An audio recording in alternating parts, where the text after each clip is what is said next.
last thought was I stopped him. So I held a little low. We'll have to go back and take a look at the film, but it just to me looked like I hit him a little low. And obviously he didn't go down. He's just standing over there about 150 yards. Hey, Bill. I hit one, but I hit him low. Yeah. Yeah, I'm afraid bad low. All I could think of was your experience last season, and at the last minute I thought, oh, I stopped him, I better hold just a hair low. Well, 30 yards. Yeah. Well, we're on our way back. I know you were gonna head out. I didn't know if you wanted to wait and look at this footage and give us an idea of what we should do. All right, we'll be there in a couple minutes. Bye. Well, it's about 6:30 in the morning. A long, sleepless night. A lot of tossing and turning. I don't know how many times I looked at my phone to see what time it was, but we're gonna go out and see if we can find that deer that I hit last night. We looked at the tape a number of times. Like we expected, a little low. The deer had quartered towards me right when I grunted to stop him, and I held a little low thinking he may drop. Literally a couple 3 inches to the right and up, and he'd have been a dead deer right there. But who knows, hopefully we got enough of him and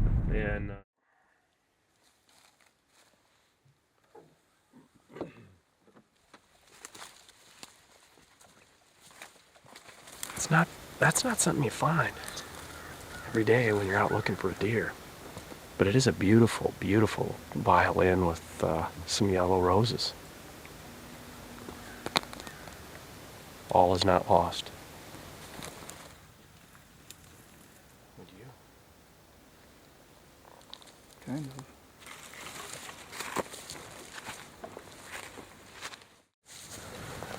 Oh, let's get a look at him. Yeah. Good mature deer.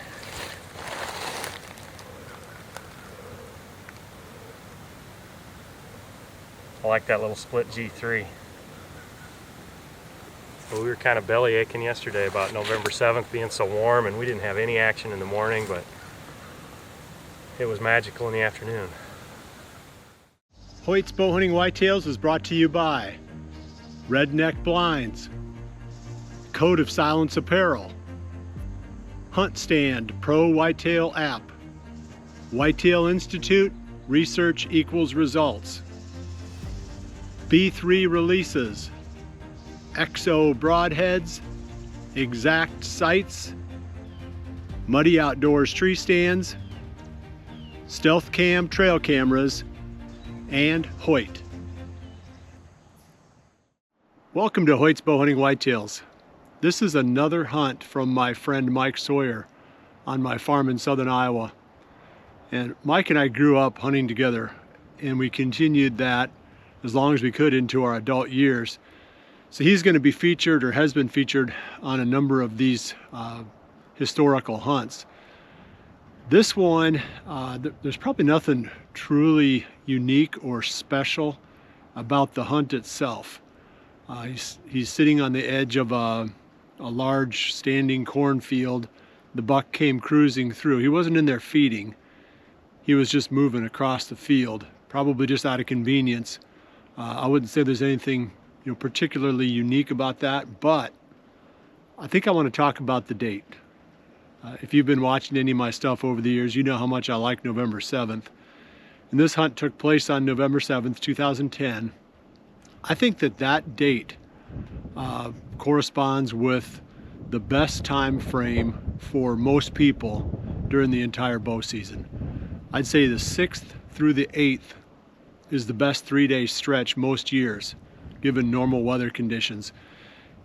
The reason I think that occurs, if you look at the estrus cycle of a doe, the maximum number of does are in estrus about the middle of November.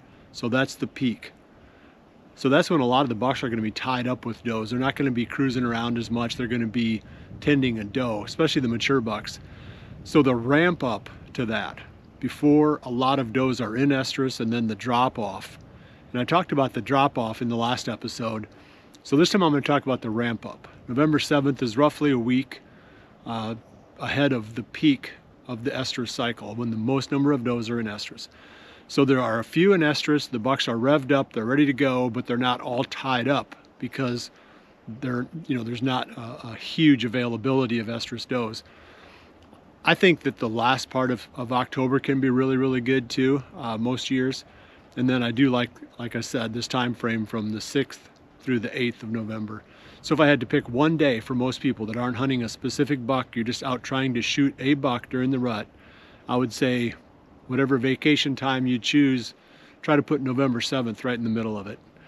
So as I mentioned in the last episode, I'm getting back to work again on the farm. So I won't have any more of these probably on a real consistent basis, but I'm going to continue to produce these classic hunts. They're a lot of fun, and I hope you're enjoying them. Well, I appreciate you joining me. I'll see you right back here again soon for the next episode of Hoyt's Bowhunting Whitetails. And remember to always dream big.